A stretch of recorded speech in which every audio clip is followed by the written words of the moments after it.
So that was the fanfare by the Uganda Police Band. Now His Excellency the President is going through the street guards to the point where he will be received by the receiving party led by the Right Honourable Speaker of Parliament, the Deputy Speaker, the Clerk to Parliament and senior officials from the Parliament of Uganda.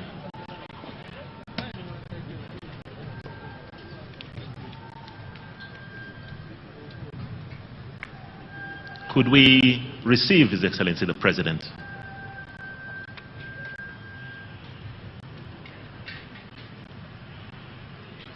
So His Excellency will now be ushered to his tent, to his sitting area. And that is the point where he normally will sign the Visitors' Book of Parliament.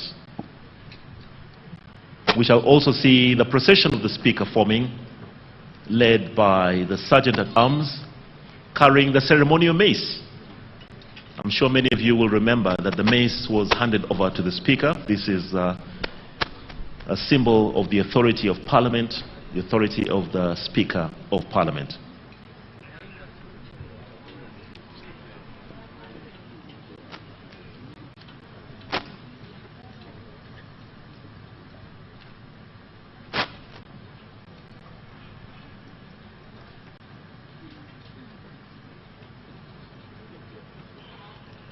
So His Excellency is appending his signature to the Visitors' Book as a show that he is physically present here in Kololo when we have, once again, the three arms of government coming together.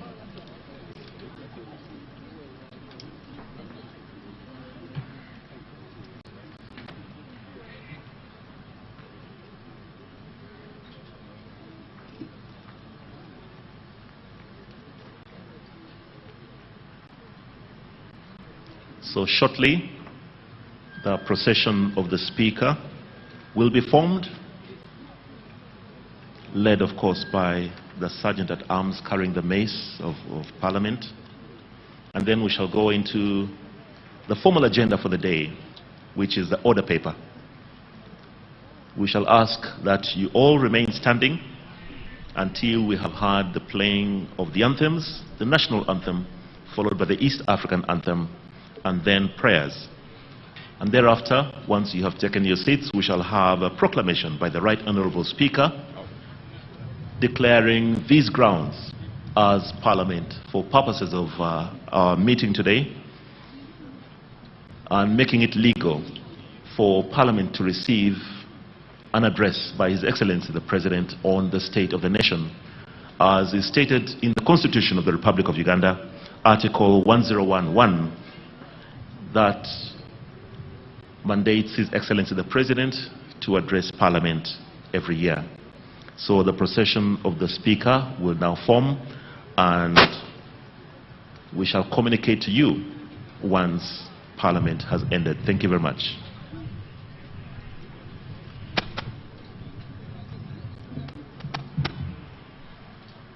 Honorable members, His Excellency the President and Mr. Speaker.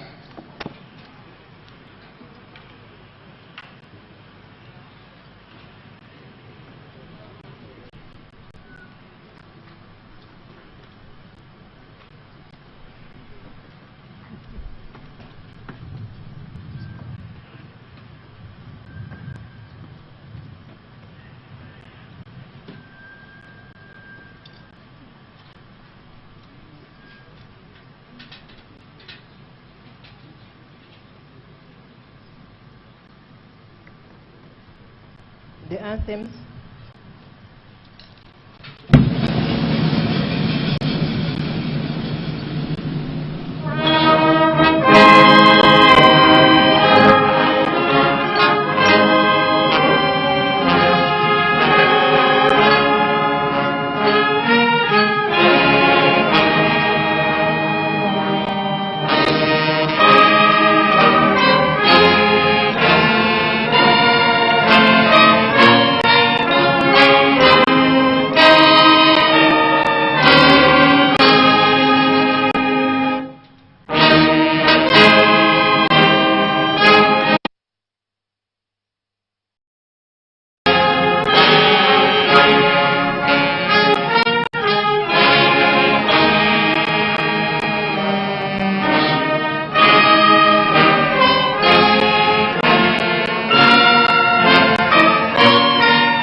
prayers.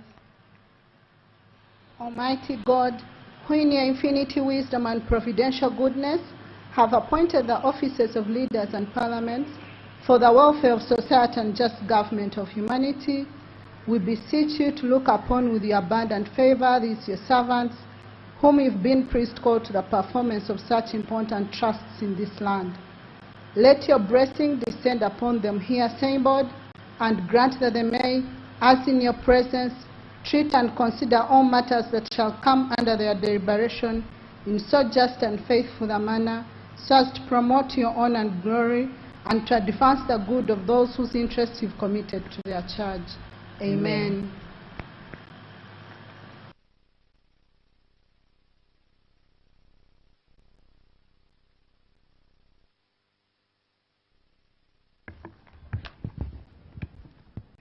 Proclamation by the Right Honourable Speaker of Parliament. Whereas under Article 101, Clause 1 of the Constitution of the Republic of Uganda, His Excellency the President of the Republic of Uganda is mandated at the beginning of each session of Parliament to deliver to Parliament an address on the state of the nation, aware that His Excellency the President of the Republic of Uganda has, in accordance with Article 1011, indicated to the Speaker of Parliament his intention to address Parliament on the state of the nation on Thursday, 4th June 2026.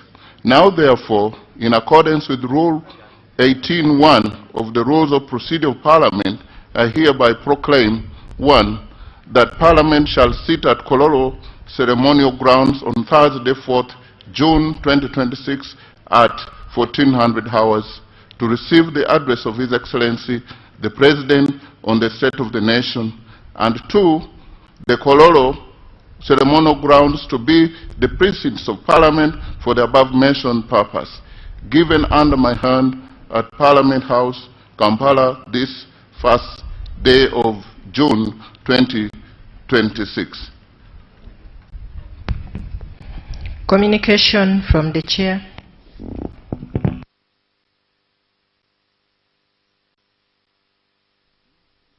Your Excellency, the President of the Republic of Uganda, General Yoweri Kaguta Museveni, Her Excellency, the Vice President, Major Retired Alupo Jessica Ipel, His Lordship, the Honorable Chief Justice, Dr. Flavian Treasure, the Right Honorable Deputy Speaker of Parliament, Thomas Tayebwa, the Right Honorable Prime Minister and Leader of Government Business in Parliament, Robin Nabanja, the Right Honorable Leader of the Opposition in Parliament, Joel Senyonyi, Cabinet Ministers and Ministers of State, Honorable Members of Parliament of Uganda, ladies and gentlemen, I welcome you all to this official state opening of the first session of the 12th Parliament of Uganda, during which we will receive the President's address on the state of the nation.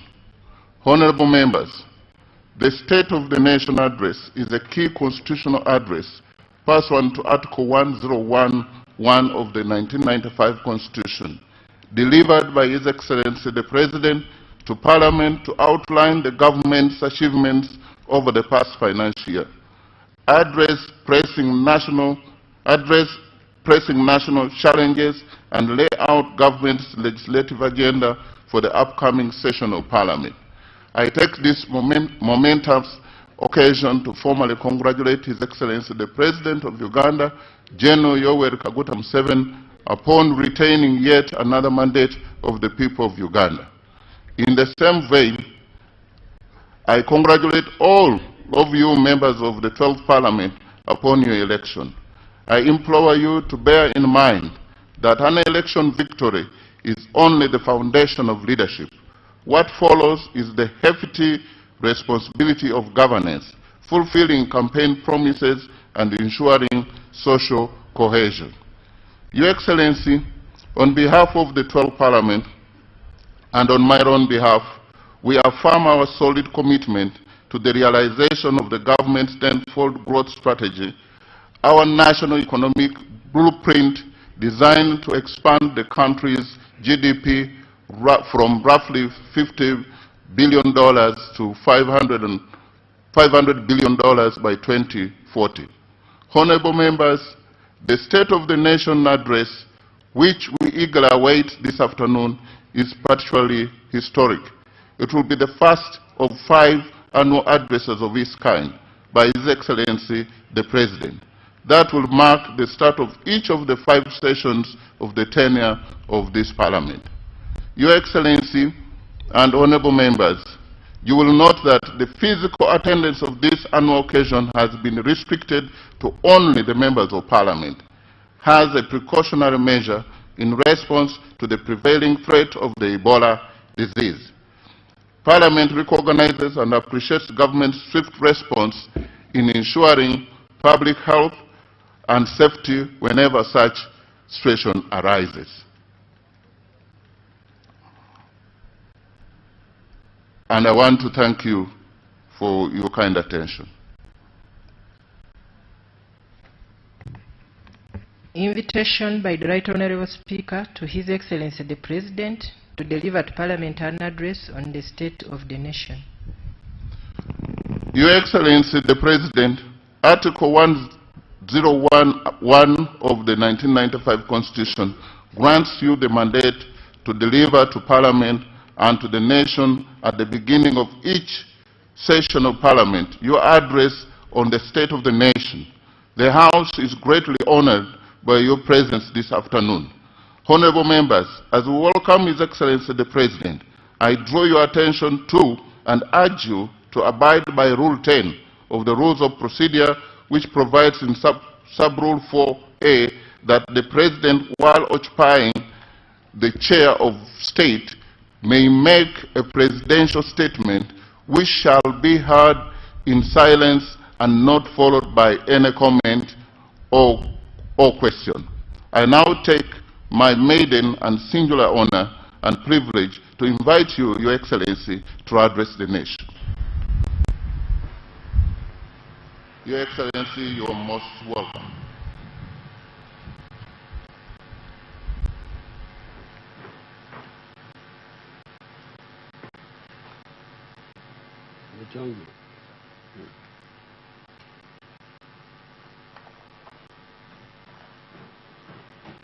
Her Excellency the Vice President of Uganda,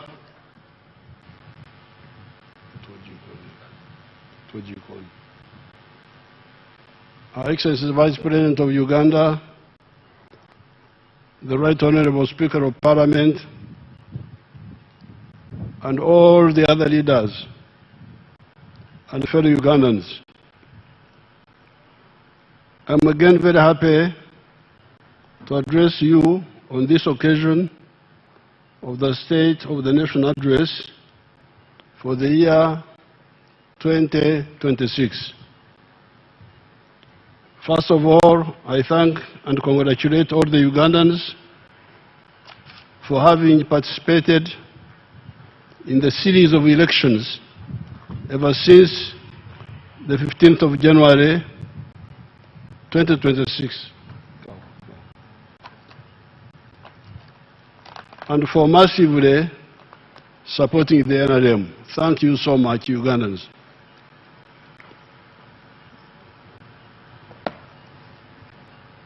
Above all, I thank God for all these victories and for the peace in the country in spite of so many evil people that have been plotting to disturb the peace. During the presidential address, during the presidential inauguration, I put forward a call of no more sleep. Some people are already distorting it as just no sleep. It is not just no sleep, it is no more sleep. And to clarify the message, I should add no more corruption, obscurzy, no more Kongora, leaning on your hole when others are digging. That's called a Kongora in our language. no more kugumaza, kuzya, diverting somebody's attention from the real target to a wrong target. No more kutuhenda, overburden us when we work and we are just sitting down. And no more politeness to non-performers who want leadership for their own ego and personal interests. This is the Xanja, no sleep. The story of the NRM and Uganda starts in the early 1960s. Personally, I started waking up our people in 1959 when I visited Mbara Stock Farm as a junior secondary 1 pupil at Mbara High School. Having come from the Ntungamo area that was democratically outside the money economy, and everybody was on Okwogera Kwa President, working only for the stomach subsistence. Combined with the school education, when we came to know about the enclosure movement in the UK, Oksibasengenge for agriculture, the Industrial Revolution in Europe, etc.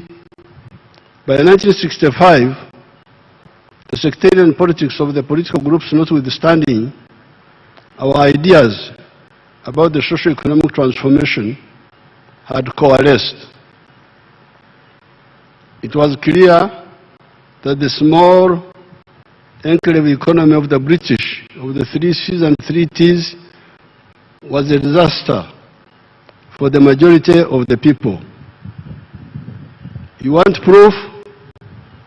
Just look at the infant mortality rate in 1962 and the average life expectancy in 1962.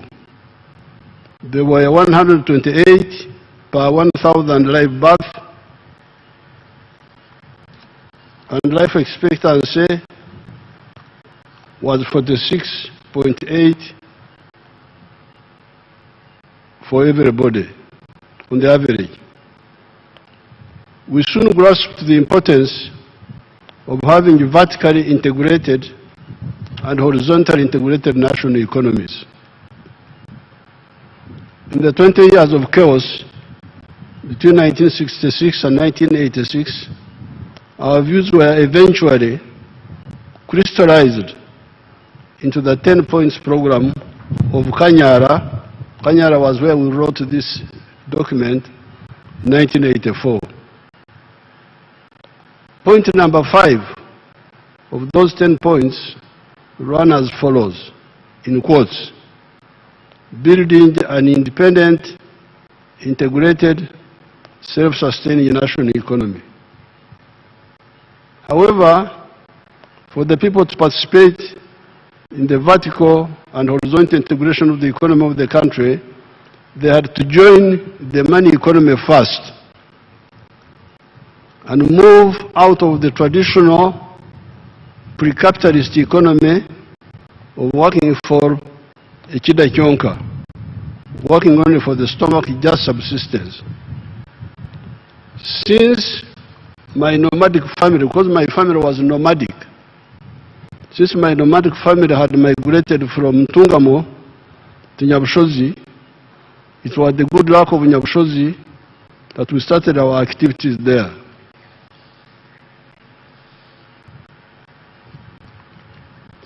These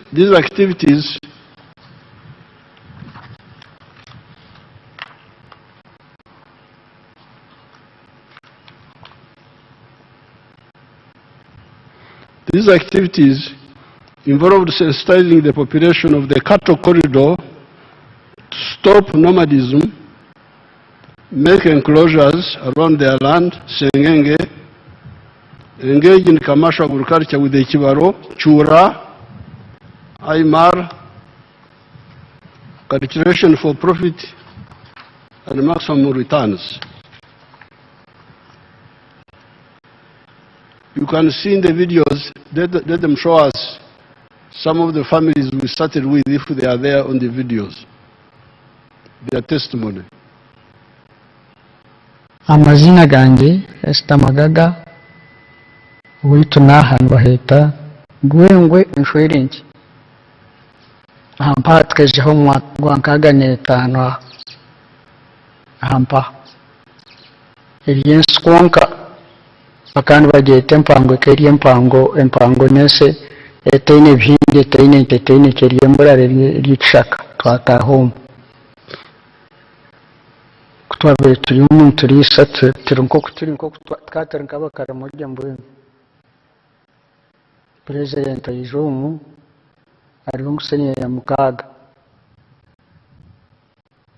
yataye mu makagaitu tukugira ngo akataragira ngo naragira akari umwana w'ishomero tukanto mukiza n'imyaka amnanye ninje mukiza ubundi yahaninje mukiza tukanto mukiza imyaka akatsomesa ari umwana yacomesa okutura okuhinga okuombeka amaju gatakugira n'amabati agagutwayombekere bwanyuma g'ehome okuba batuza umunsi okurera kuzengerera okurera kutasha kutwabanda nambwini nkaitwe nkanya nkenjo yange ekeha cye kutasha kanyabhara konka yatutanga yatwegesa ibintu birungi yatwegesa okushitama yatwegesa okutura yatwegesa twaba abantu mbwenu kuko abantu babire abari kumanya kuri ko babire bari itwe twatari nk'abakaramoje kandi nakigamba amatwatari nk'abakaramoje hakabakaramoje bakabaturana bafurika nambwenu nabo mpurira ngo abegesa abandi akabari tampani mpurira nabo bagambe ururimi rw'abantu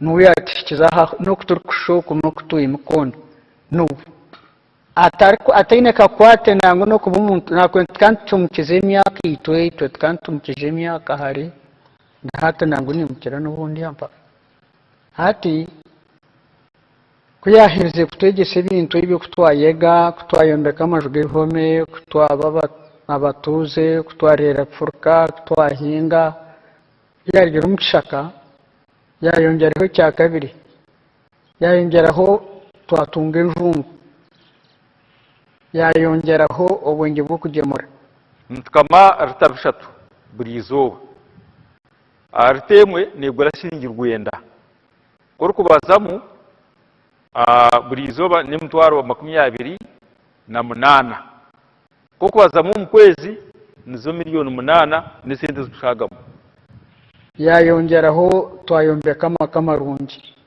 nambwine cyanga cyitwe cyo n'ikindi kwera kwa hakanisa hakanisa yitwe garkera hindu garkera n'ahandi hinda rebero bumbaire nyina mani umutarumba na icyanga cyitwe no kurgaha kwikashiri kukahindu garkera tarubana ku ngwabana bana kuntu bateze impyenga tubarho nutimba rebo kandi kambanye kangenda ebyo byona nuyabigisi hambiri turumwiri turkuzanda mwiri haje amasomo nkanye kutere somo n'imyaka yanjye. So there you have the testimony of some of the families we started with in 1966, end of year. That old lady was speaking in Nyankore, and she said that when we came to teach them in 1966, we were students having finished A-level, and we taught them to stop. She was saying that they were like the Karamojong. Atkatu nk'abakoromujo, nomadic. And if you read our booklets, if you are polite, if you singamwe towazako, if you can make yourself a bit humble to learn from smaller people like us, then you will see how we argued with those traditional people to stop from nomadism, stop nomadism, and have settled agriculture,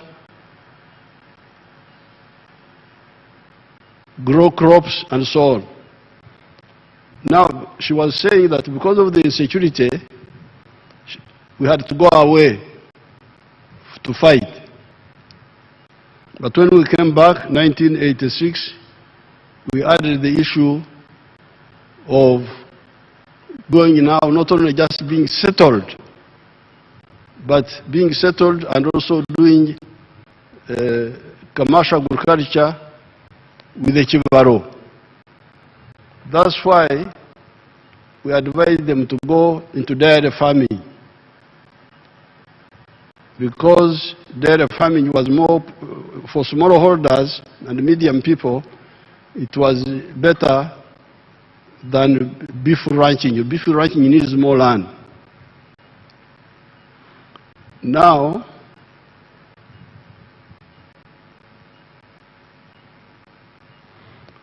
that model, which started in the Nyabusho's area, has spread to the whole cattle corridor south of the Nile.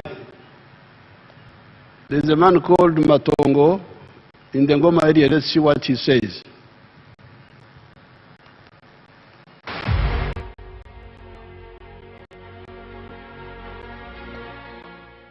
Amazina ninge George Matongo wa Ngoma Ngoma buntu hano gwataka shozi nandutaha umurimo gwanjye ndi muri isa nteze mujya kureba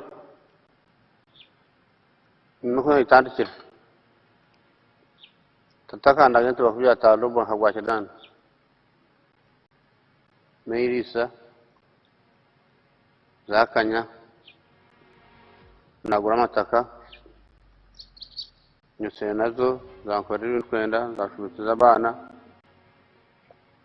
bihereze naturuho kabanza mu nyankore naje nahindura nk'umwata ngo nshungu nuko zahanyuranye natunga batuzungwe zone zikumute. On our farm, we collect over 900 liters of milk per day, and a liter costs 800 shillings, which is approximately 21 million per month. So now this is now another side of the cattle corridor, Ngoma, Nagasaki district. But the cattle corridor is continuous from the border with Tanzania in Isingiro all the way up to northern Uganda. But much of the work we have done so far was in the south of the Nile, from River Kagera up to Chiriandongo. They have all changed. Now that man is in Goma area. The infrastructure is not so good, but you can see they are having a lot of money. That particular one is selling 900 liters of milk per day. The price is low, it's not high, but they still get 21 million shillings a month. You can see that girl there, she's educated because of the money which the parents have to pay for her in the schools. And they have moved from the other small houses which the old lady was showing you to now permanent buildings to live a better life.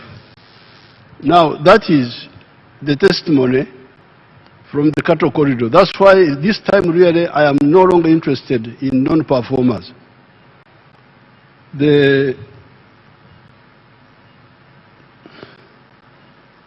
Between 1986 and 1989, we campaigned for prioritizing the enterprise of dairy farming for the small and medium farmers, while the big players could continue with the ranching for beef. By 1995, the cattle corridor had started changing. People getting income per month from the milk, building better houses, paying school fees for children in paying schools. Indeed, our late Magaga is the husband of the other lady whom you saw, and father of Lieutenant General Kavuma. Is Kavuma here? Is he here? He's a big general now. Oh, you can see how big he is. There he is. Now, their family together, the wife, the one you saw, and the husband who died. Indeed, our late comrade Magaga, the father of Kavuma, came to me and told me that he did not know what to do with the money. When they started getting money from the milk, he couldn't believe it. He came to me. I said,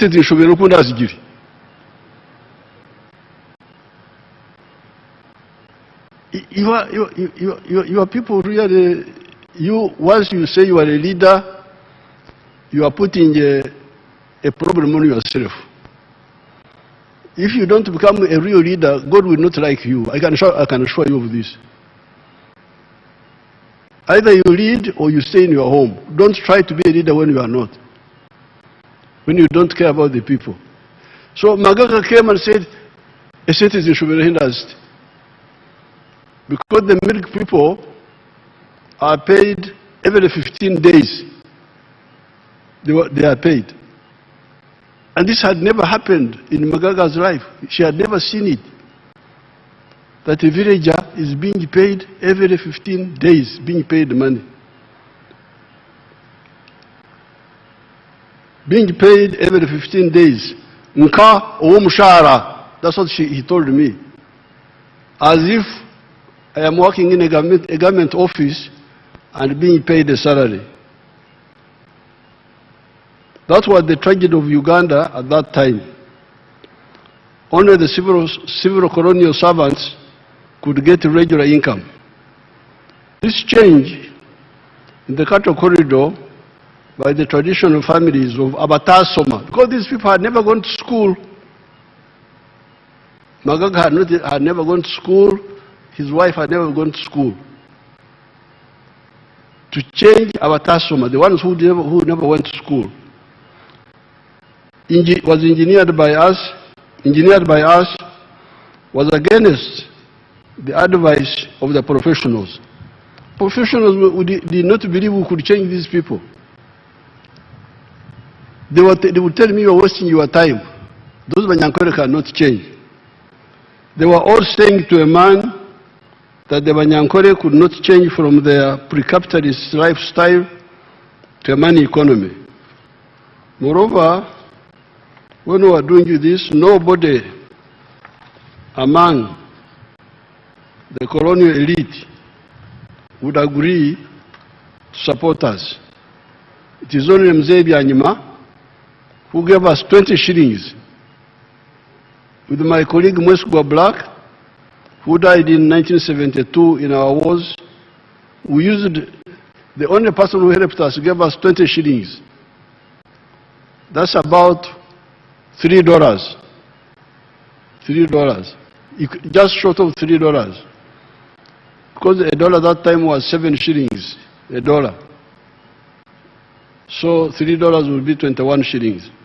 So when we went to say we are going to mobilize the Banyankore to stop nomadism, other people refused to help us. Mzee gave us 20 shillings. With my colleague Mwesugwa Black, who died in 1972 in our wars, we used 7 shillings per person to use Mongonya's bus from Baraturushere through Ruhumba. That was 14 shillings. So out of our 20, we used 14 to come from Baraturushere. 2 of us, each one 7 shillings. Mwesugwa was a smoker. So he took away shillings 120 to buy a packet of Sportsman. That left us with 4 shillings 80 cents. After holding public meetings at Turushere, we used the Bazarona bus to a place called Katongore, each using shillings 1 shilling and 20 cents. That is 2 shillings and 40 cents. In the Katongore area, we started moving on foot up to near Nama, where we spent the night leaning against the harvested millet.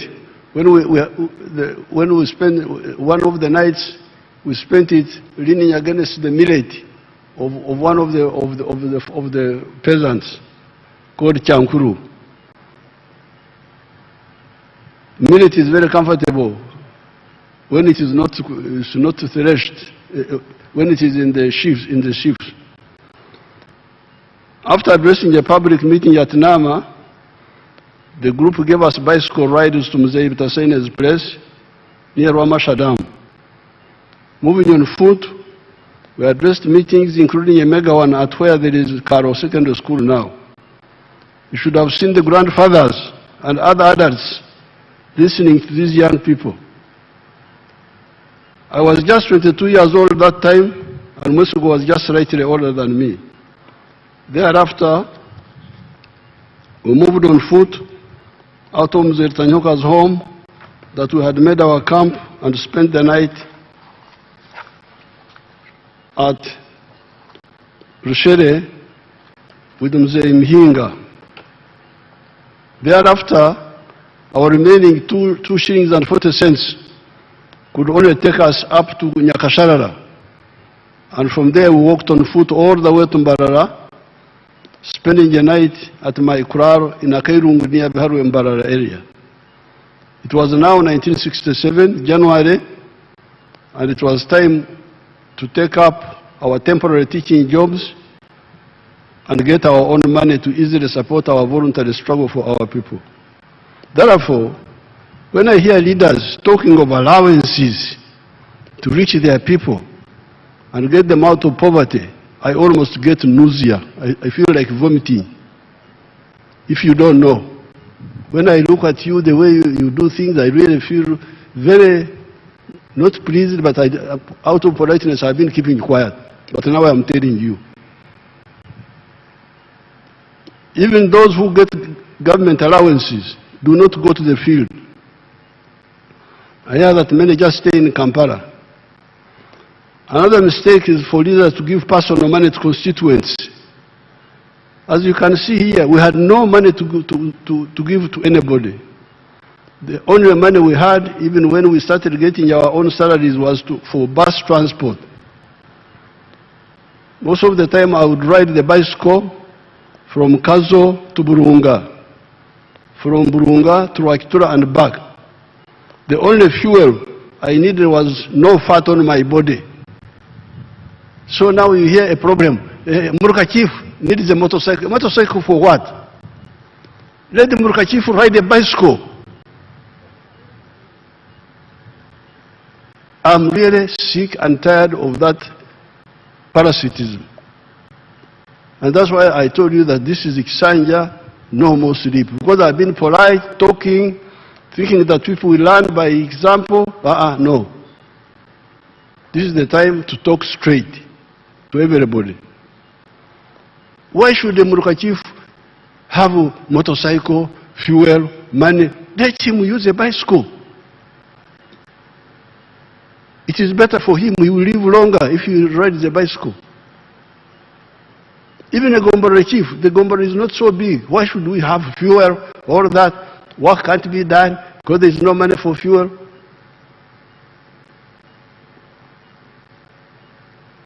The only fuel I needed was no fat on my body. We would share food and accommodation with our hosts, the population. God has kept me here, and I am now 82 years old, almost, not exactly, but almost.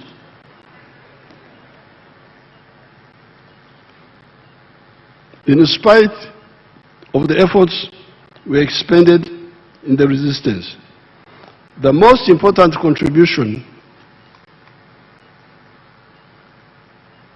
to the people of the Cattle Corridor was the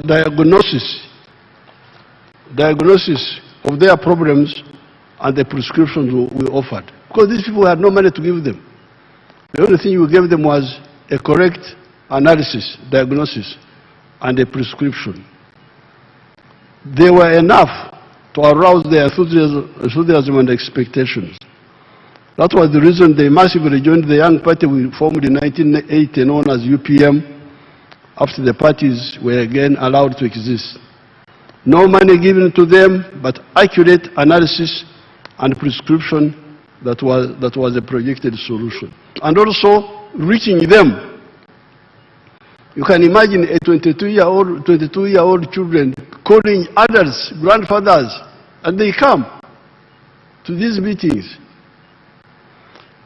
By 1986, the production of milk in Uganda was 200 million liters per annum.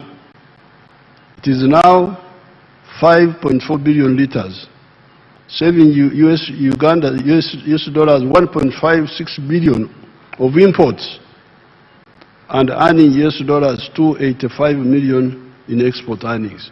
So this work we did not only help these cattle raising families, but saved Uganda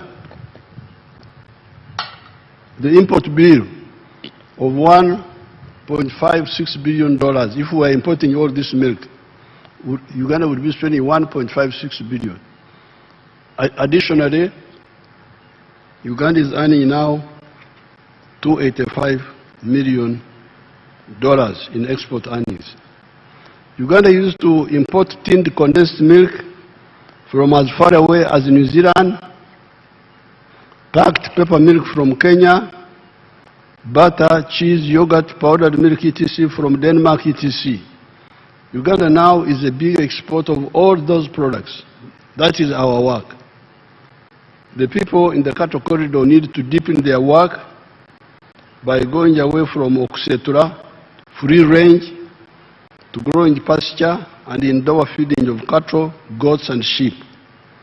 The only people who indirectly helped us in this were the late King Gasyonga and some community leaders like Eliazari Bitembe, who had mobilized the Banyankore to come back from where they had been dispersed by the spread of the tsetse flies following the invasion of tsetse flies from Karagwe, Tanzania in 1918 and after. To be saluted in particular is President Eisenhower of the United States, who deployed USAID to spray against the tsetse flies in 1958 using a chemical known as diedrine. When President Clinton visited us in March 1998, I wanted him to visit the cattle corridor and see the outcomes of the good the USAID had done. However, his people preferred to take him to Mukono to see pancakes. So I wanted him to go and see this work, but his people said, no, you go to Mukono and see pancakes. So they went to see pancakes. Even me, I went with them.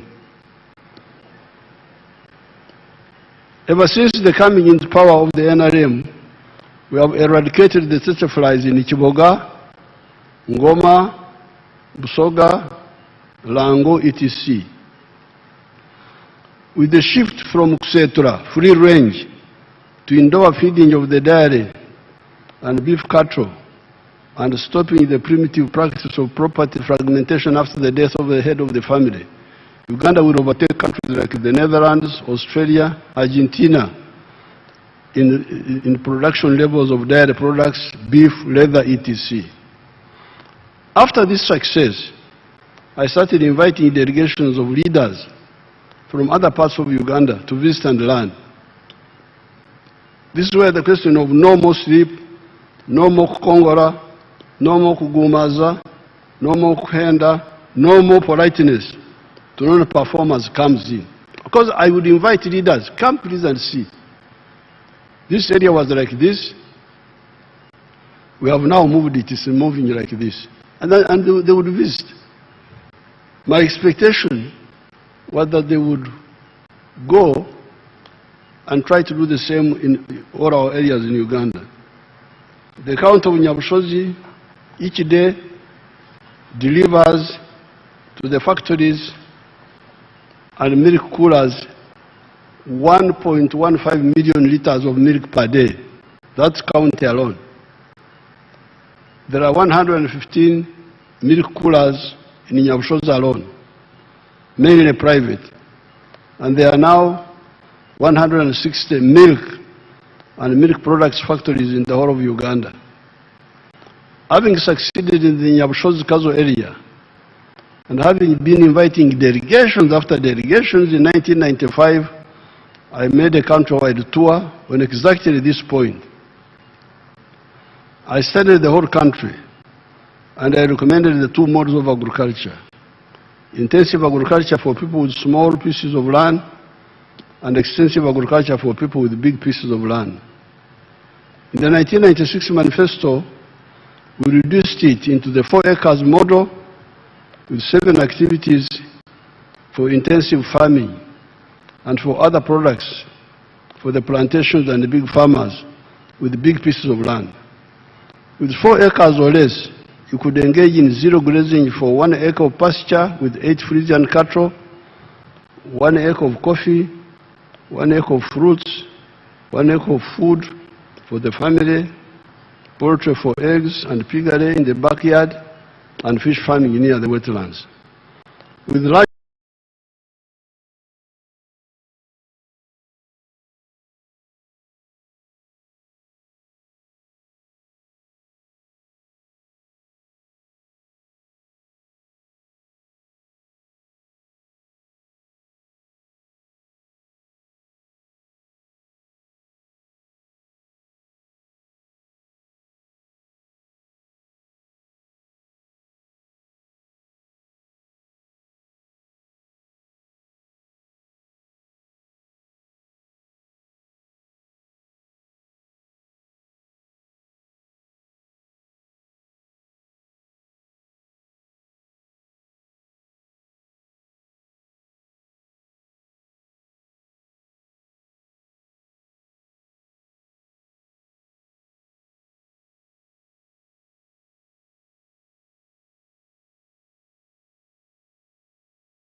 so much as a farmer because we are getting milk.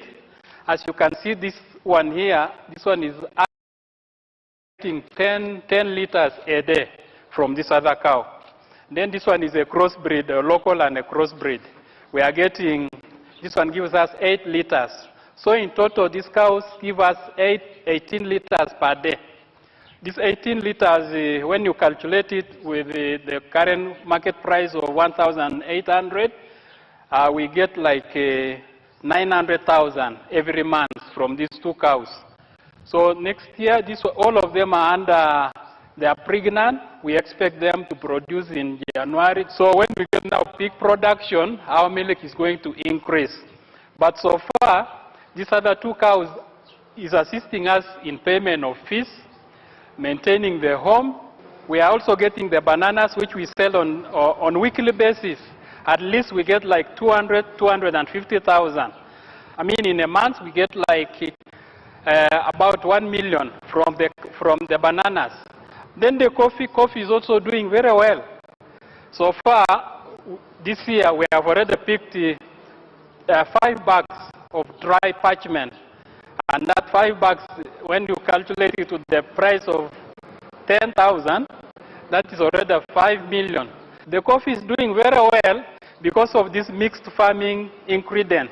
We get the cow dung, we get the bioauxiliary, and that is what is, you can see the bananas are very healthy, and also the coffee is doing very well. So that is what we are getting. That is the testimony of Cherimo. I didn't get time to calculate the whole Chibaro, the whole calculation, the milk, the 900,000 per month. That would be like 10 million a year. Then you have the bananas, 200,000 per. Then you have the coffee. But he started benefiting from Operation Wealth Creation. Let's see now Kaziwe of Jinja.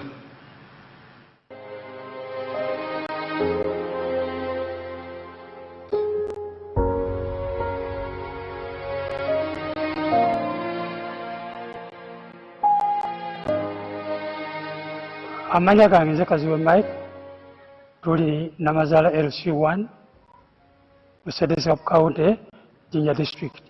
Wano we tuli Kaziwe Family Mixed Farm ya waka. Farm eno twagitandika mu 2013 nga tutandika n'entemu eyatuweebwa gavumenti nga tuyita mu kitongole ekya NADS.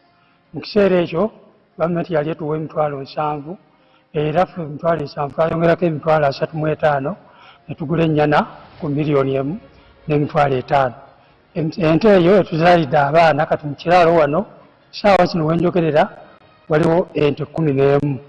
Naye abaana bezadde, abaana ente eyo bezadde n'abazikuluna bonna bazze batuzaalira. Kale tuzze nga tutunda ku nte ezo okukendeeza ku carrying capacity nga bwe tuli.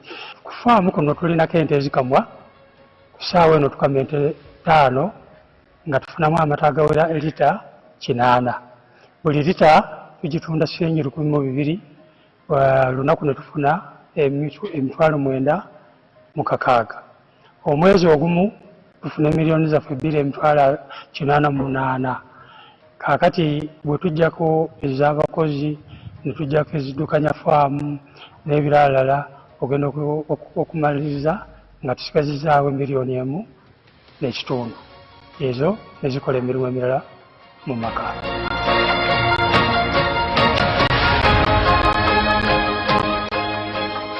Mu nte muno era tujjamu biogas.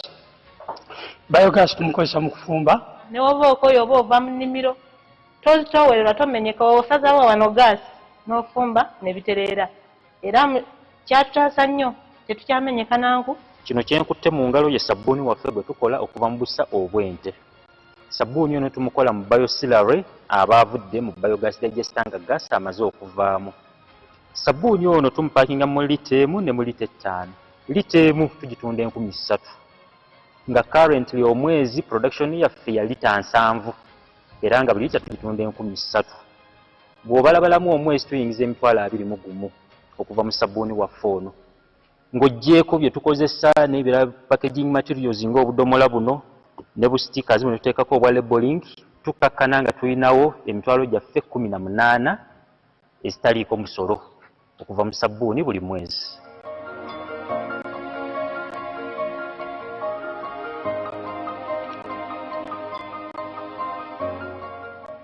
Ennimiro eno egiyita COVID garden.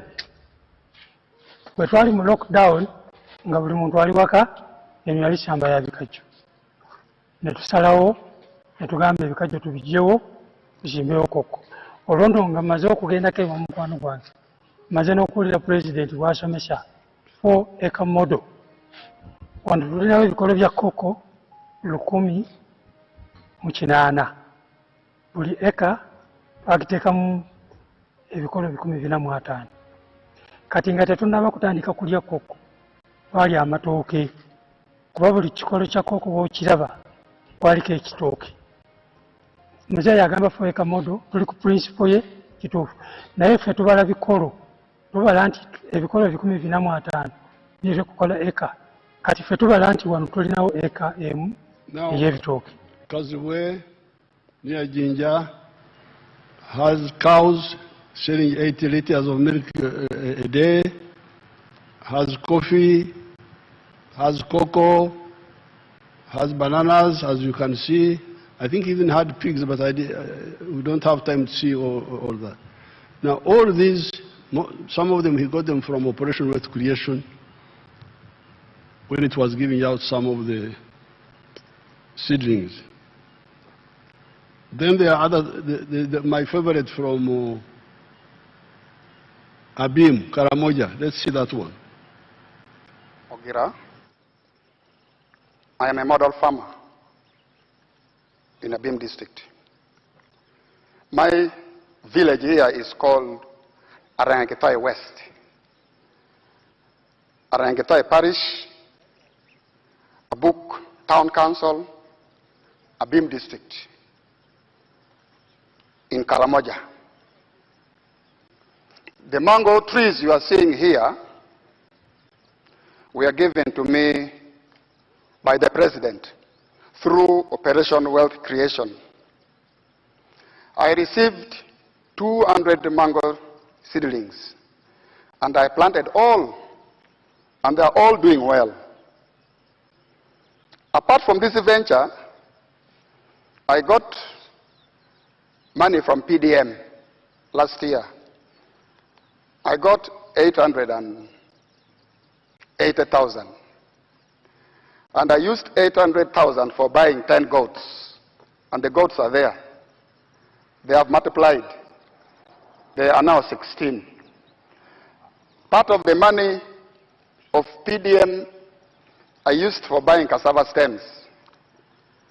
Through that money, I've managed to plant 2 acres of cassava. They are now doing well. The first acre I intend to harvest next year in January. Then for the mangoes you are seeing, I started harvesting last year in 2023. The first harvest, I got 6 million. That was in June. Then second harvest in September, November, not September, November, I got another 6 million. So last year, from these mangoes, I got 12 million shillings. I've been selling to the people around. Actually, Soroti Fruit Factory has booked this mango. They want me to take these mangoes tomorrow, 2025, to the factory. Actually, I've been selling locally. I've been selling 1 at 500 shillings, 2 1,000. And people are buying. These mangoes are very good. The mangoes, trees you are seeing here, are giving me money, a lot of money. And I want to thank His Excellency, the President of the Republic of Uganda, Kaguta Museveni, for coming up with the idea of operation wealth creation in the country. This is money. I am not going to suffer. My children will not suffer because of this wealth. I call it wealth now. I always harvest. I don't harvest mango. I harvest money, not mangoes. So I want to thank our president so much. And next year, if all goes well, I expect to get 18 million first harvest. And then second harvest, I also expect to get 18 million. So now there, you have another Magaga in Karamoja. Because you remember Magaga, the father of General Kavuma, told me that he did not know what to do with the money. He said to the Jirenta, he said to the Shoveri, every 15 days I get money. Now here you have got this man from Abim saying that I'm not going to suffer, my family will not suffer, bye-bye to poverty. He's here speaking in English, and he speaks very clear English. That's why I like that video. With the big farmers and the manufacturers, the government has put a total of Uganda shillings 1,600 billion in the UDB. Because the question was, once we started preaching, stop working for the stomach only, work for the stomach and the pocket. Some of the communities in the cattle corridor, they didn't ask for capital. They moved without capital. They used their own capital. The only thing we gave them was advice. But in the other areas, they didn't have the indigenous, because for them they had indigenous cows, they converted them and they got capital, many of them. But in other areas, it was not so easy. So that's why we started with the Entandikwa and NADS and Operation Wealth Creation and now PDM. But this is for the smaller people. The question is now, how about the big farmers and the manufacturers? Yes, we have not forgotten those. With the big farmers and the manufacturers, the government has put a total of Uganda shillings 1,600 billion in the UDB. The interest rate for that money is 12% per annum. The interest rate for PDM is 6% per annum and payable after 2 years. Hence, for shillings 1 million, the borrower will return shillings 1.2 million for PDM. We are always creating other funds for the ghettos, for the musicians, etc. So capital is not a problem. Unlike the colonial agents who never want to plan for Africa, we have told Ugandans that our economy has got potential in 4 sectors.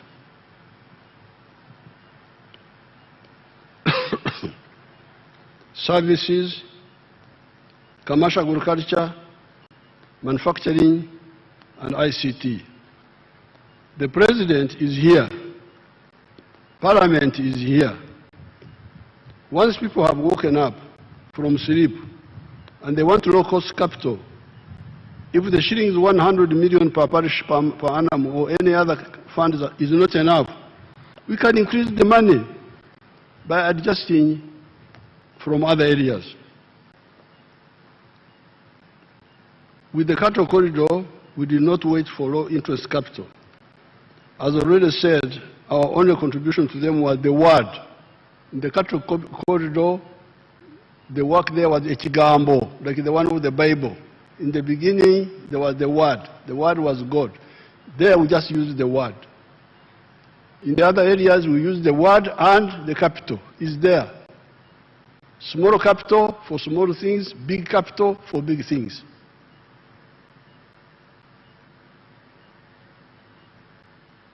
The advice was to go from nomadism to sedentary agriculture, to go from Okole Chidachonka to working for the stomach and for the pocket, and do so with the Chibaro. Additionally, in the cattle corridor, I gave 20 milk coolers that had been brought by Danida. That was all. They converted their indigenous Ankole cattle into half-breeds, Ebiwa with Frisians, and they took off. However, wealth creation cannot take place if there is no peace, no law and order, and supportive infrastructure in the country. The UPDF always guarantees peace in the country. The police and judiciary must ensure law and order. The NRM has struggled to tarmac, so with infrastructure, our scorecard is clear and must not be allowed to be spoiled. The NRM has struggled to tarmac the core national Aru, Nimure, and Musingo in the north. These are all linked by tarmac roads. Then the tarmac roads continuous from the north through the Kampala area to Kachitumba, Katuna, Chanaka, and Bunagana in the south. The mistake has been by the Ministry of Works to allow these roads to deteriorate, and then we start to doing heavy work afterwards. The new ministers must ensure, I don't want to see what happened to some of the roads like the Fort Portal Road. But there is a story about that Fort Portal Road. There is a story of corruption in that road. I hope the new team will deal with that issue. We have tarmacked the road from east to west, from Busia, Ruahaha, Swam, Amudat, all the way to Mpondwe, Busunga, and Ishasha in the west. This does not include the tarmac roads linking to the water bodies that are also transport connections, such as Jinja. Because when you have the tarmac road up to Jinja, you go into the water, you cross by ferry to Mwanza, to Kisumu, wherever you want to go. Majanji, Port Bell, Butiaba, Kaisotonya, Bukakata, there are tarmac roads going up to these water bodies. We are revamping the meter gauge railway and building the standard gauge one. We are working with Kenya and Tanzania on the pipelines for the crude petroleum products and for the refined petroleum products.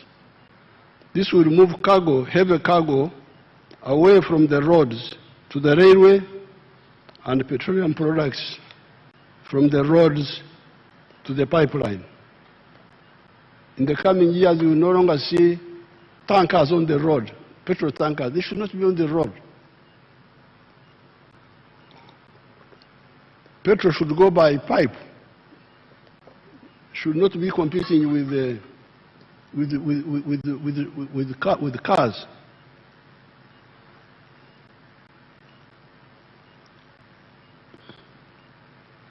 That leaves the roads for only passengers and light cargo. The Maram roads must be maintained always. Where the 3 billion shillings per district, which we send, cham, they just eat it. If it is not enough, why not bring up the matter? You, the members of parliament, if you think that the 3 billion per district is not enough, bring it up. And we cut money from somewhere and we make sure the roads are worked on.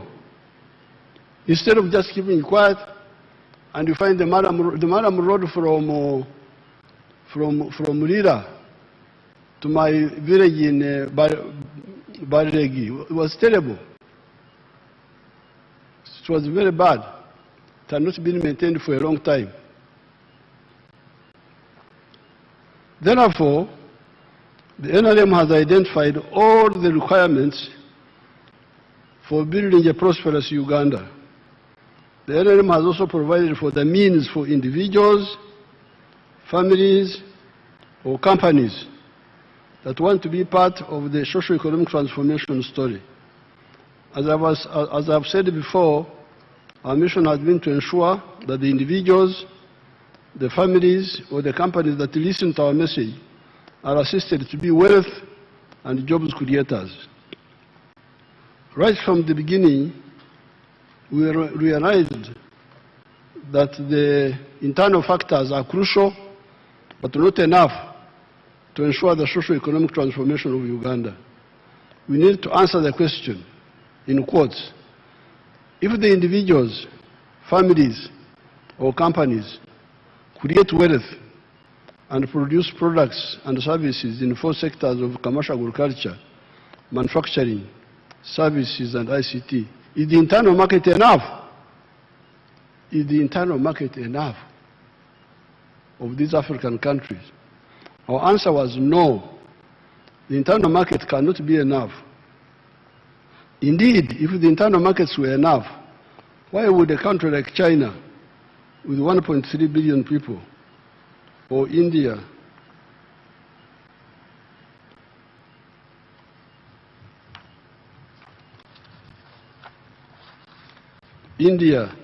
with 1.4 billion people, be looking for external markets? Hence, ever since the 1960s, we have been having a Pan-African agenda on top of the patriotic agenda within Uganda. The Pan-African agenda was aimed at the economic integration of the whole of Africa in a continental market and for the political integration within East Africa, leading to the political federation of East Africa. The economic integration would deal with the prosperity of the African people, while the political integration of the parts of Africa that are compatible would deal with the strategic security of Africa, especially defense on land, in the air, at sea, and in space. Therefore, for the wealth creators of Uganda, most of the factors are in place now. That is why we are now saying no more sleep, no more kukongora, leaning on your hoe while others are working. No more kugumaza, diverting people's attention. No more corruption. And no more politeness to non-performers who want leadership for ego and personal interests. We must ensure that enjuku unju, house to house, ought be ought in our Luo language. Ensure that enjuku unju, for the families with the land, they get into the money economy with the chibaro. The ones without land, their solution is the myoga, skills.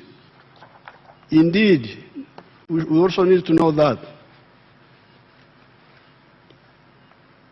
with increasing population, it will be neither possible nor necessary for everybody to have land.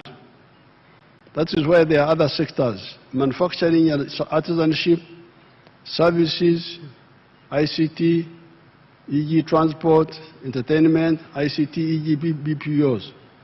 In the developed countries, very few people own land. I saw in the Negative Monitor newspaper an article by an individual known as Gawaya Tegure, who is always writing mendaciously and maliciously, saying that Uganda has been wandering in the desert for 40 years, like the children of Israel. Those who are wandering in the desert are partly those who listen to those liars. If you listen to the liars, you will wander in the desert. It is true that many of the leaders do not amplify this message of how people can get out of poverty. However, those who do change their lives. I understand Gawaya comes from Bugwere area. Let him visit Mama Nabutono and her husband, Obuko Diseru Kasasera Ward, Kasasera Town Council.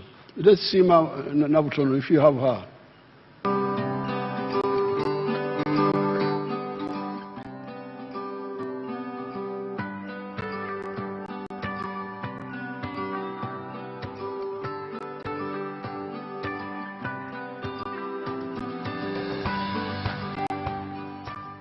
Amalina gange ninze Loda Benedict Bakulubanywa nga nzwera mu zone gye beeta Bukoda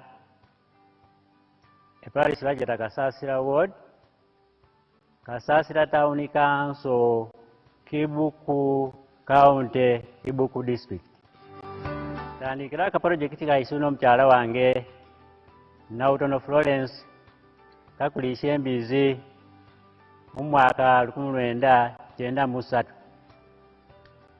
Embizi gino twalishanga gino eja bulijjo local breed.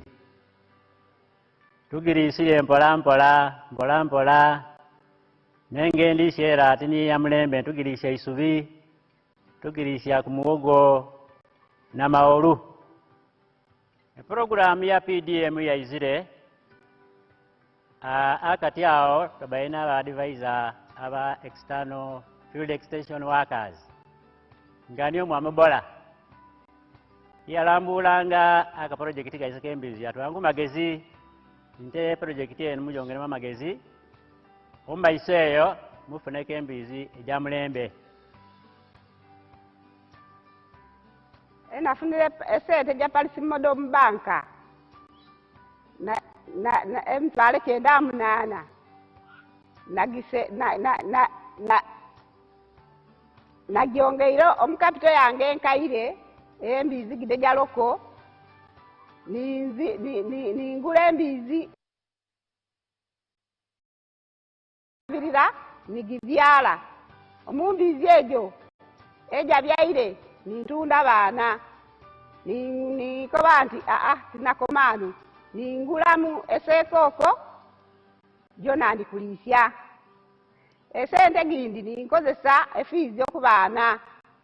You know, when they are speaking Rugwele, they speak Runyankore in their own way, but I can for everything. So they had some local pigs before, but when PDM came, they bought the modern ones. The Rugwele, they speak Runyankore, also mix it with the Rinyarwanda. Kuvyara is Rinyarwanda or what? No, Rinyarwanda is a bit different. So now they have pigs. They have also sekoko. I didn't know anything about sekoko myself. They're the ones who exposed me. So once the people get capital, they will do their own things, like Nabutono there. Uganda has gone through 5 phases of positive development. These are the recovery phase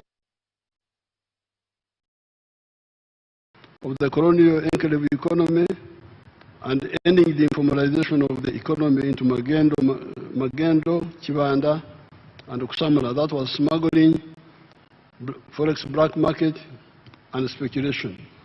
Following the destruction of the economy by Idi Amin.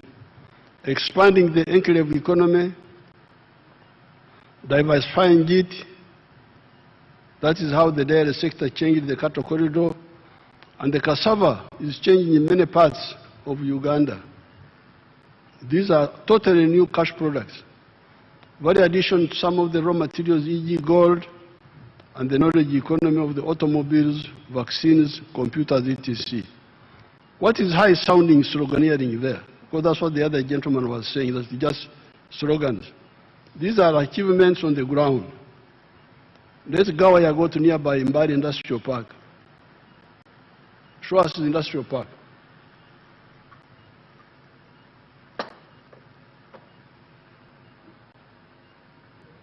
Mbari.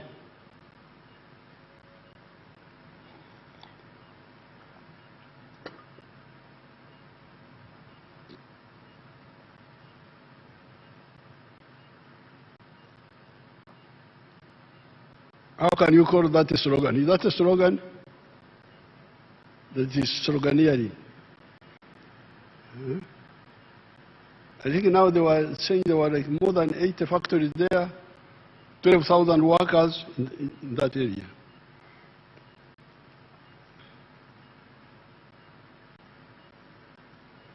These are achievements on the ground. Let Gawaya go to nearby Mbari Industrial Park. How can such a park be a desert where there is no water or peace or production? Yes, there are problems of the issues like drugs in health centers, That is why, another time I will talk more about this, the issue of service delivery. That is why the NRM introduced democracy from the very beginning by getting people to elect the committees of the resistance councils. Especially in the Buked area, FOBA, the group of who are saying they were following Obote, started killing those elected leaders until we crushed FOBA. Elect people who help in exposing those mistakes. You have the power. Another time I'll speak about that, because the parishes are in Uganda, and everywhere there is local leadership, especially at the sub-county, and they are councillors. Why should things go wrong when all those leaders are there? Of course, even the government is also responsible, because they are the GISOs in every sub-county. Why would things go wrong and the GISO doesn't know?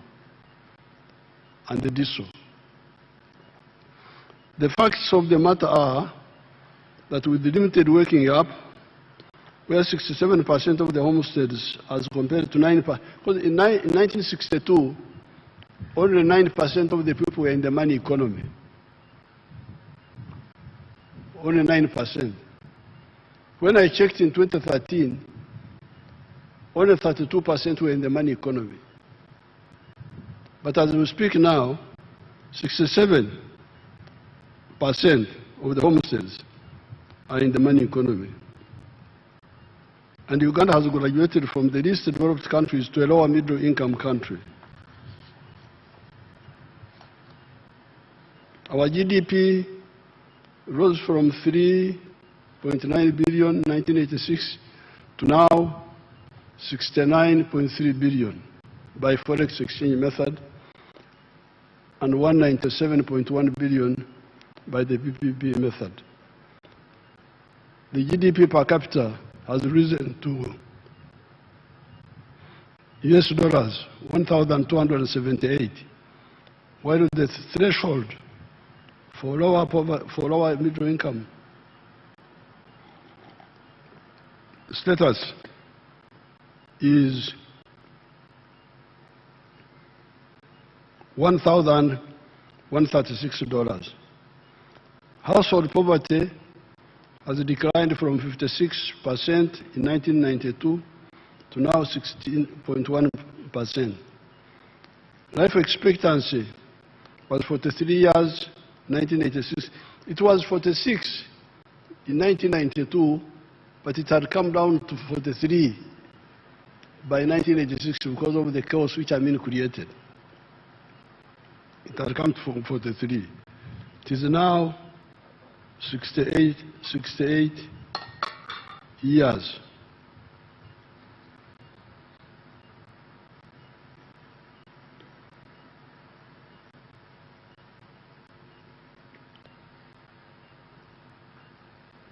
The infant mortality rate was 122 for 1,000 born alive.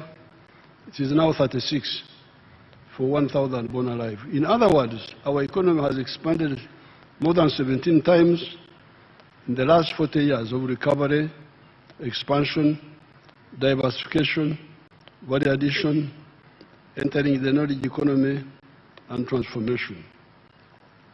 This year, the economy is projected to grow at 6.4%, and the next year, the GDP will grow by 10%, pushing the size of the economy to US dollars 80 billion. All this is before the start of the flow of our commercial oil. In the last 15 years alone, the country has added 31 new products to the export basket. Uganda now exports manufactured goods, including pharmaceuticals, refined gold, steel, ICT products, ceramics, plastics, the dairy products already talked about.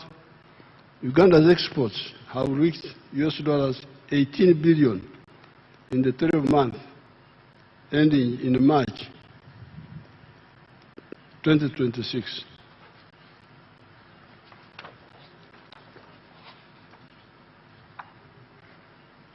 The 67% of the people that have listened to our messages and friends from outside that have invested here have turned our economy into a country of surpluses. Milk, 5.4 billion liters from 200 million liters in 1986. Fish, 727,000. Coffee, 9.3 million 60 kilogram bags from 2 million bags in 1986. 76,000 metric tons of cocoa. Cement, from about 5,000 tons to 7 million metric tons of cement. Maize, from 200,000 to 5 million metric tons. Bananas, from 6.6 million to 11 million metric tons.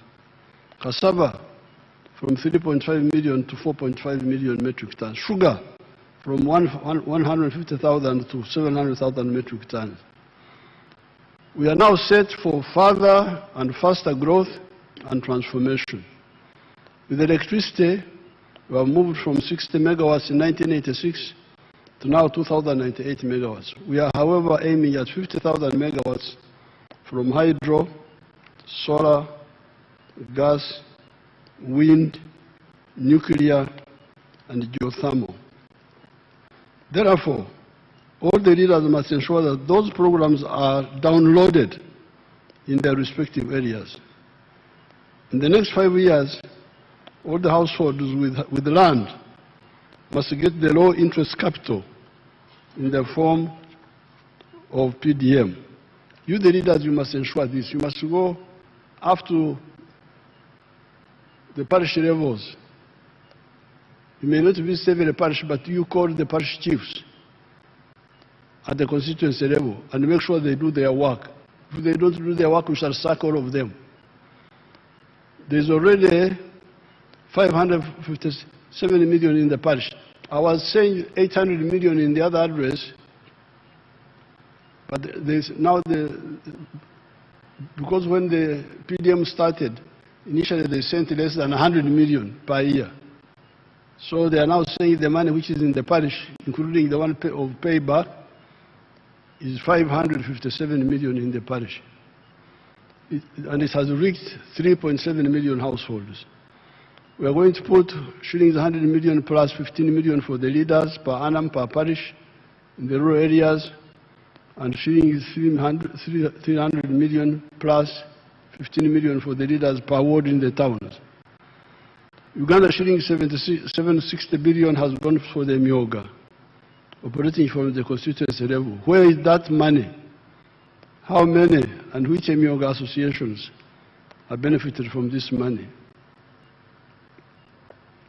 There's one of the young people who was involved with the Myoga money. Fortunately, he was elected as a member of parliament for Kasanda area. Bisaso, is Bisaso here? Where is Bisaso?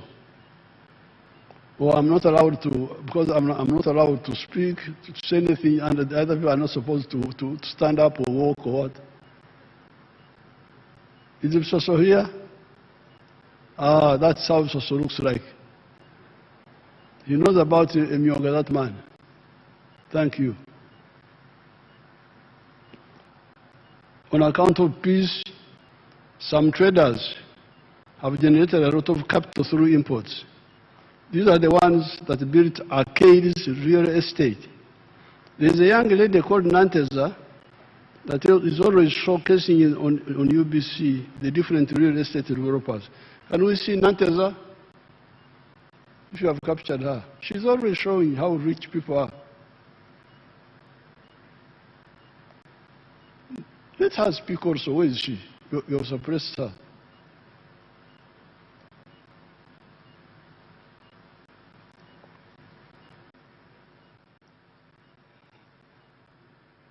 Those are all real estate built by your people.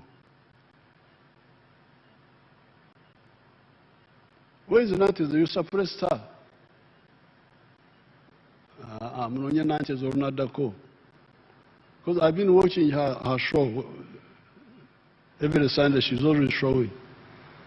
So, There is poverty in Uganda, but there is also wealth, because those are Ugandans. Those are Ugandans.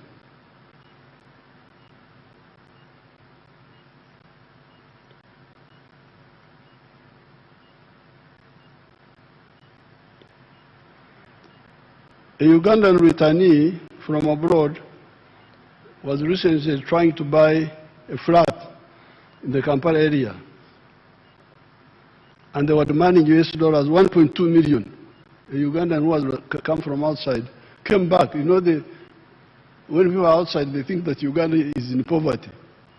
So this Ugandan came back, was looking for a flat. And the flats were selling at $1.2 million. And as she was trying to mobilize the money, the resident Ugandans had bought all the flats. Only she came back, they said, sorry, all the flats are sold. She was amazed that me, the diaspora, I don't have money. These Ugandans with the stayees have a lot of money.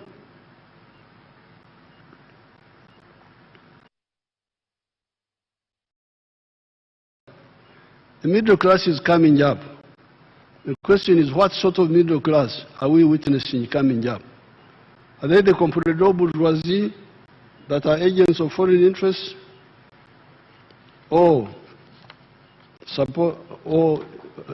importers, commission agents, etc.? Or are they the national bourgeoisie that build the capacity of the country through being big or small farmers, manufacturers, service providers, and ICT operators? Let us therefore move. No more sleep, no more Kongora, no more corruption, no more kugumaza, no more politeness towards non-performers. This one, it is actually, I have been polite enough. I don't kuemura people. All the non-performers must leave leadership. Leadership is not for ego, but for people and country. In agriculture, it is possible to have pan-Ugandan rural transformation.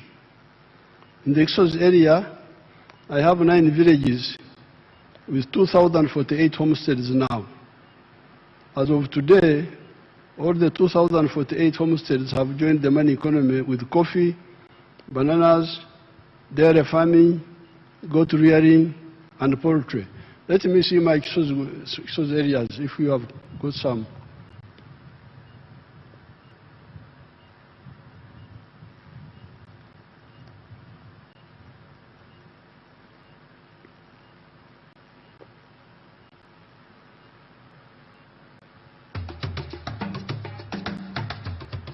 Manya gange nzerule John ni musajja mulimi nundayo nimanyo kusinga nimanye mwanyi ni makasoli ebitooke natandise n'okulima ennyaanya naye njala okwebaza nnyo President Museveni kubanga yasanga tetumanyi kyakkola. Kusooka ng'ettaka lyaffe lyerisinga obulungi wano mu disitulikiti y'e Gombo naye ettaka lyonna nga mbizi za musiko muzisula. President bwe yatuweereza abatusomesa ne batuyigiriza engeri gy'osobola okulima emmere bwe twava mu mmere kati abasooka okulabuka ate kakati tuli basajja bagagga. So ekitiibwa kyonna kyonna kitiibwa President Museveni.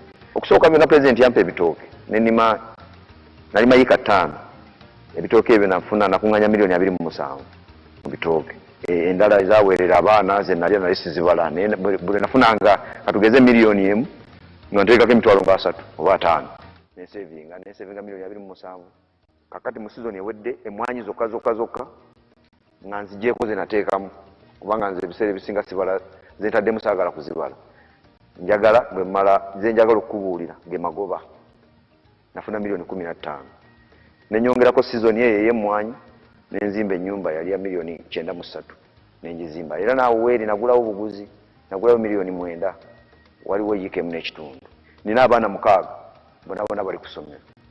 Kati ekyo nakyo magoba nguzeeko ebibanja kubanga fe abalimi obudde bwona olowooza mu kulima kati mu kaseera wobeera ekifo kiba tekikumala kirala nengulamu mulo motoka najigula miliyoni 48 ebirala nonzeeko ninayo butte butono ate ninayo n'obuvuzi bwange nera nabo buva mu mwanyi president zampadde naye tuyina ebitusomooza ekisooka emwanyi zino zirina akawuka sobola okulagako nga bino kubanga abatuyigiriza abalimisa batugamba nti ogenda obinojjola kugeza nga kino kati okalaba kano kati amakungula gaakano gandibadde nga gaakano.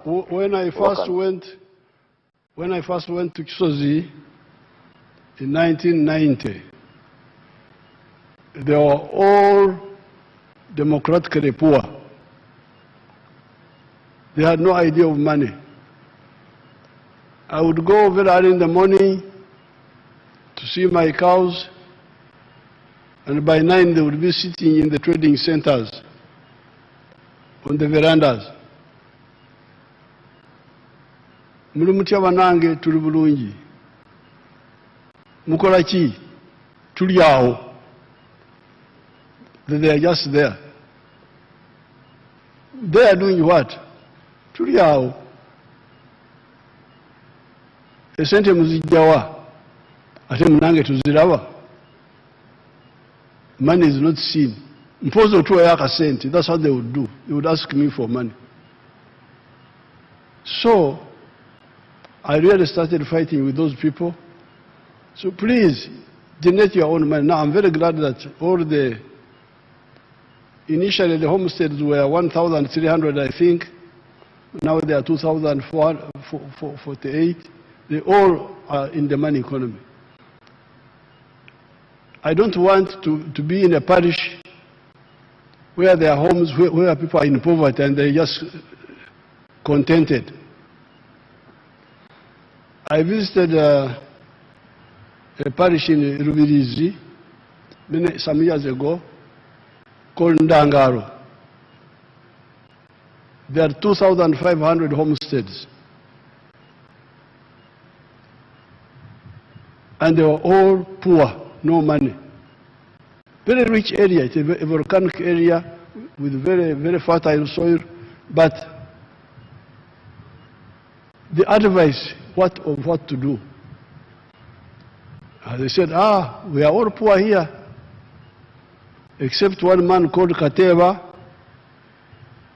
who had 7 pigs. This is the one who was rich, Kateva. Shana Kateva no mugaiga. Nte inesh, ainempulu mshanju. Kana ishakadi mugaiga, muneshana wakadi mugaiga, na wakabu ainempulu mshanju. This is terrible. And you find the leaders, the political leaders, even the church leaders. I started quarreling with the church leaders. I went to Chikoni, in Tungamo. This is what they call Amajesha. Amakungura, they bring it to God. I saw one woman bringing 1 egg. That he's bringing the 1 egg to God. After 1 year.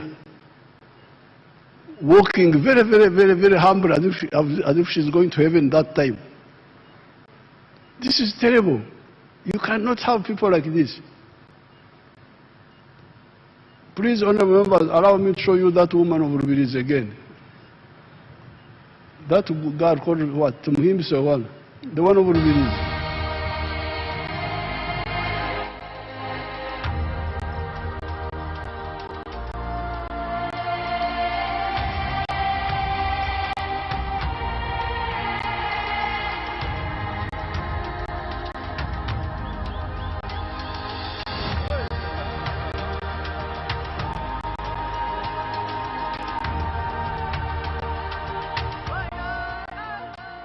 Amazina mbanyita Tumusime Dezerata omutuze wa Rubirizi district ate yimirira ndi omuseri ya Kizurugo nisima president wa Uganda ayatwire PDM nyokuranye n'emyaka nkaga nina nkatene chinda tongera haka.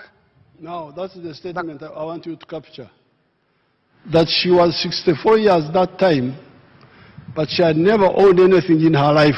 You imagine that. What sort of society? And she has got children. Then what? How would the family be? Huh? I showed you the other time appeal. Let's see appeal again. Of Lira.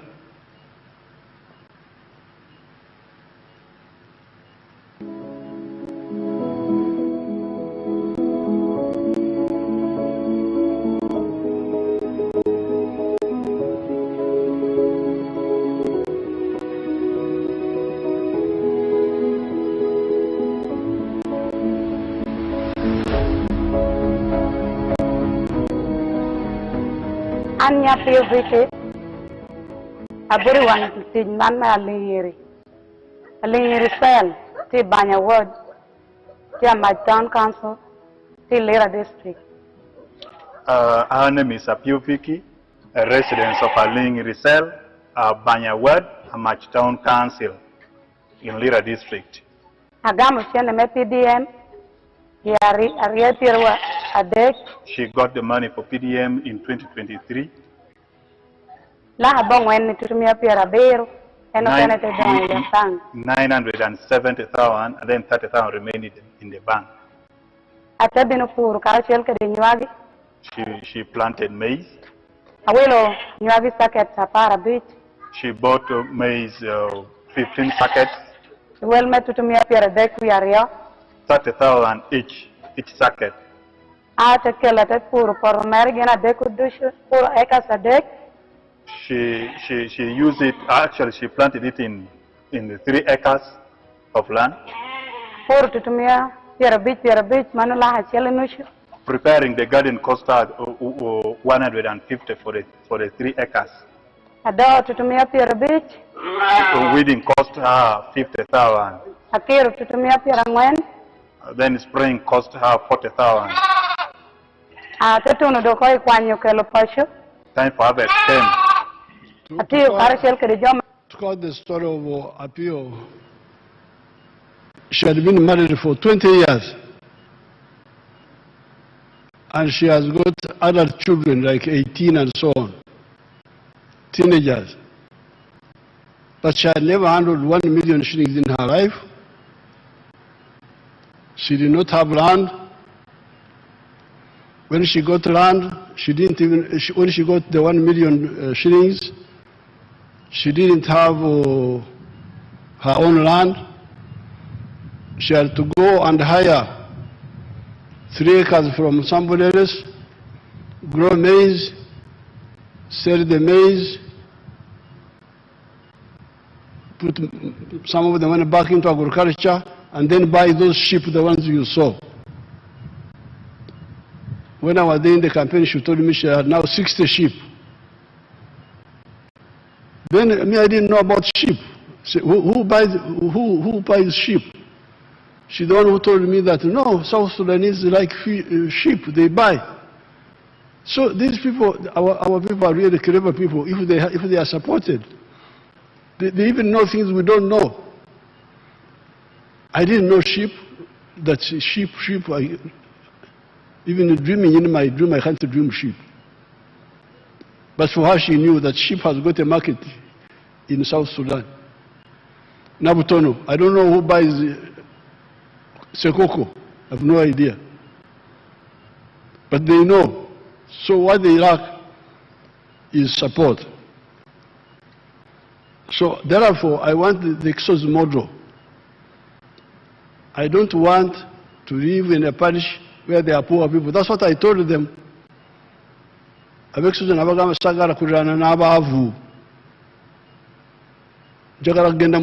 to go to heaven. I don't want the angels to block me, say you are an Ixozi, you are neighboring the poor people, you kept quiet. So I must tell you, I told them. Now you saw the house of Lule. Let's see that man. Show us his house, his coffee. Show us again, the man of Ixozi. See the house, see the car, car, coffee. That's how they are now. So the leadership is not for ego, but for the people and the country. In agriculture, it is possible to have pan-Ugandan rural transformation. In the exposed area, I have 9 villages with 2,048 homesteads now. As of today, all the 2,048 homesteads have joined the money economy with coffee, bananas, dairy farming, goat rearing, and poultry. You didn't show my manager of Exozi, Narwanga. Don't you have her picture? I've got a girl whom I educated from P2. She went to Ndeje, now she's the one managing.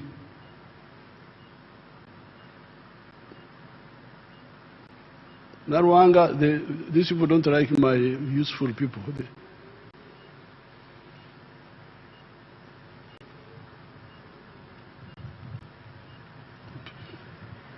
Narwanga tebamwagala bano.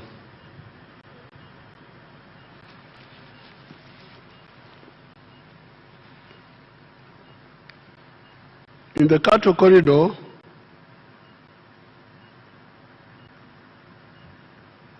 most of the original families have joined the money economy through the dairy economy. In order to stabilize agriculture, we are addressing the issue of irrigation. Apart from the big irrigation schemes such as Mobuku, Doho, etc., we are developing many micro solar-powered irrigation schemes, working with the British group known as Nexus Green. As we speak, they have worked with the government to put solar-powered irrigation schemes in Angola, Serere, Bukedea, Amoratar, Kwanya, Apache, Kasanda, Masaka, Mukono. Those are some of the irrigation schemes. In conclusion, however, the two residual problems with the peasantry are, as I pointed out above, some of them still relying on Oxetura, free range, which underutilizes the land. A square mile of well-cleared farm, no bushes, no mtete, no shrubs, no acacia, will cater for 300 longhorn cattle, including the calves. With pasture growing and zero grazing, a square mile will cater for 6,000 cattle. 6,000 cattle can be fed by a square mile of where you grow the pasture. With free range, you need 3 acres for 1 cow. With zero grazing, 1 acre can support 8 Frisian cattle and 12 Ankole ones. We are aggressively sensitizing them on this. The other residual issue is the primitivity of poverty fragmentation in the form of inheritance after the head of the family has died. These recent arrivals from poverty need to be sensitized about family companies instead of individual inheritance. With these measures and those earlier mentioned, we shall have massive production and will also create jobs for hundreds of millions of Ugandans and the Africans from the neighboring countries. All this is before you add manufacturing, services, and ICT. In this speech, I've spent more time on agriculture. It's not because I don't know, I'm not aware of the other sectors. But this is where many of our people can all move more easily. This is why I'm emphasizing it, especially for you, the new members of parliament. Now, in conclusion, the main problem I have seen in all these 65 years, when I have been active, it has been Obutamanya. ignorance and okwenyoma. Africans underrate themselves. They like what other people do. They don't know how useful what they do is. Our friend Basangwa, show them Basangwa again.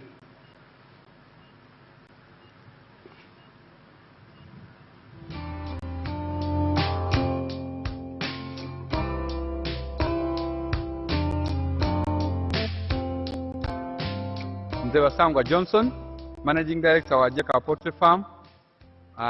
Jaka Poultry Farm eyaganibwa Bukwenge, Kamuli Municipality, Kamuli District.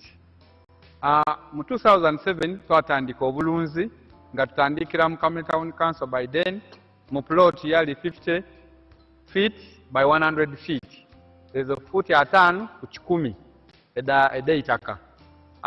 Tutandika tutya twali nga tulina ebyobufuzi wano mu Kamuli nga waliwo ensonga nga chairman wero C5 omugenzi Kawuga bamwidukira Katonda mu ekyumulo eky'emirembe nga bamutoyiremu abantu bangi abatamu application nga bali kwenda okufuuka ba chairman ba 5. Ayi president yaida yatulungamya yakoba ati bana abantu mwena temusobola kuba ba chairman ba 5.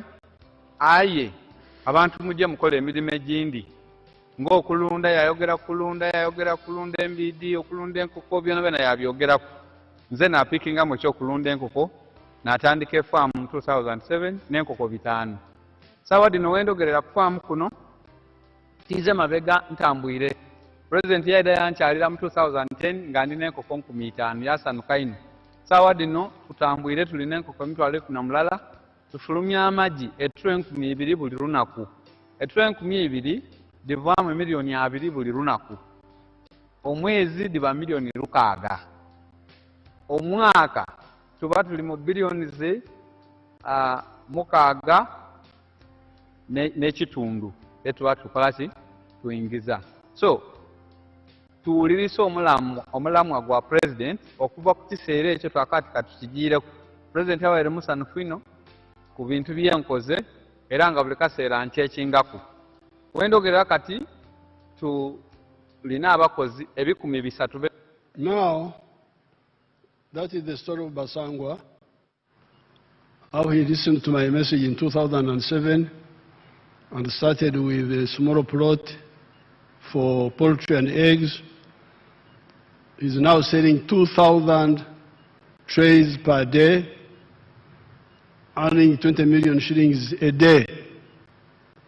Now, I think during the campaign or one of those times, I was showing these pictures, these videos. People in the UK, Ugandans in diaspora, were watching. They watch, even the ones who are in the diaspora. So when they saw me showing Basangwa earning 20 million shillings a day, they said, Museveni alimba. Museveni is telling lies. How can anybody in Uganda earn 20 million shillings a day? Let's go and see. People came from UK to come and see. They say this picture which Museveni showed was taken somewhere else, it's not in Uganda. So they came, Ugandans from UK, they came to check the lie of Museveni. How can Ugandans earn 20 million shillings a day?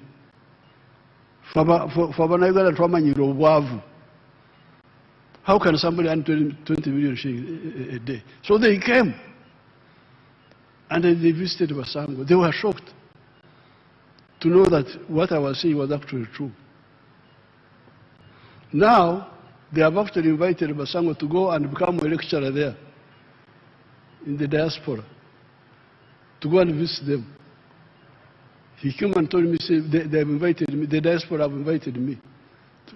They didn't believe. This is where the problem is. And when we were talking about these things at Ntare in the school in the 1960s, they said, Museveni is a communist. He's not. They didn't believe. They didn't believe that Ankole cattle were useful. They were teaching in the school that Ankole cows are neither good for meat nor for milk. Really, but I grew with the cows. I said, go to hell. I will never live with the Ankole cows. You want to see them, you show them my cows.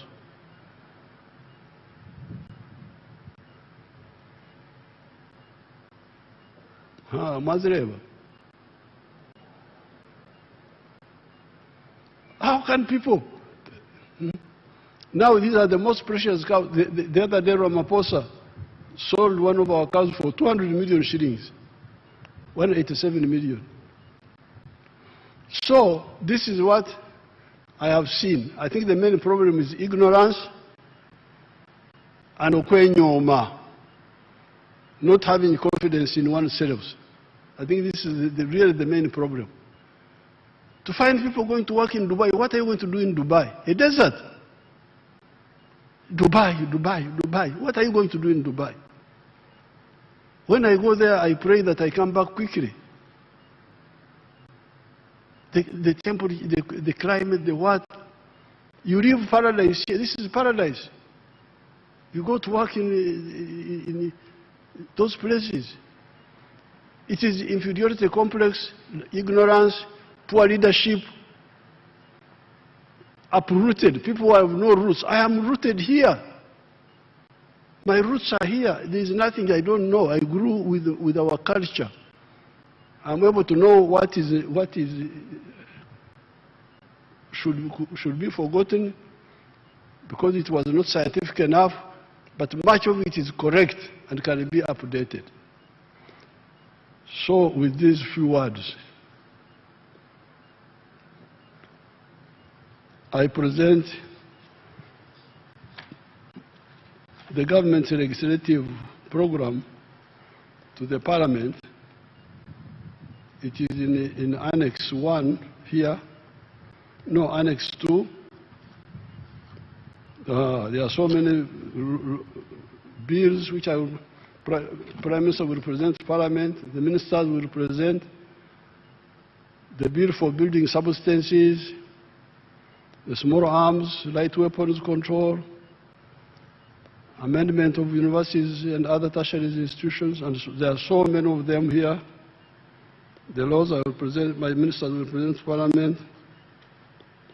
There are so many.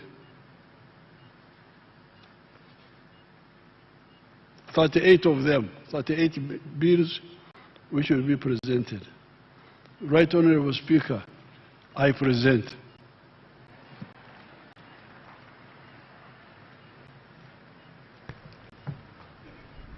Thank you very much, Your Excellency. Please accept our appreciation for your clear and concise exposition of government policy in your address on the state of the nation. The government's legislative agenda, as contained in your address, will be prioritized pursuant to Rule 26(1) of the Rules of Procedure of Parliament, as and when the front bench introduces them. And I think the Right Honorable Prime Minister, in our first business committee meeting, you will ably do that.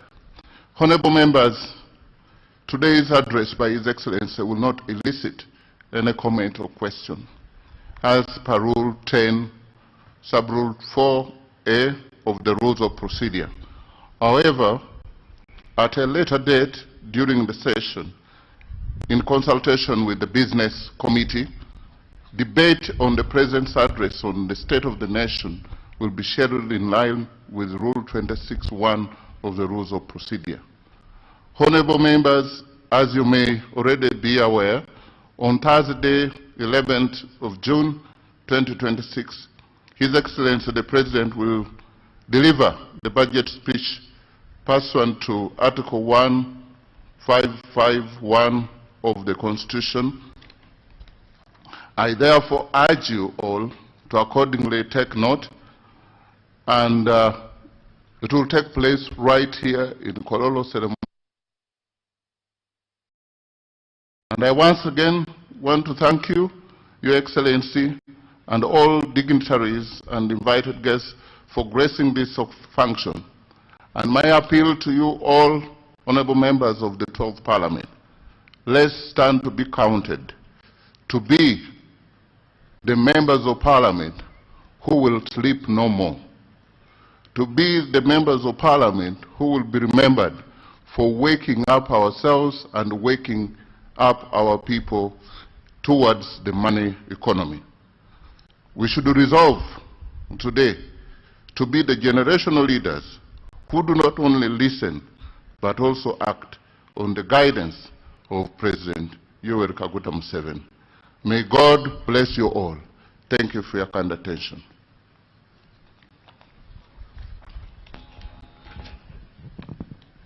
The anthems.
TMTV tusimude Motoka z'empaka ku Sandwich Nabugabo zikomyewo nga 17 ogw'omukaaga.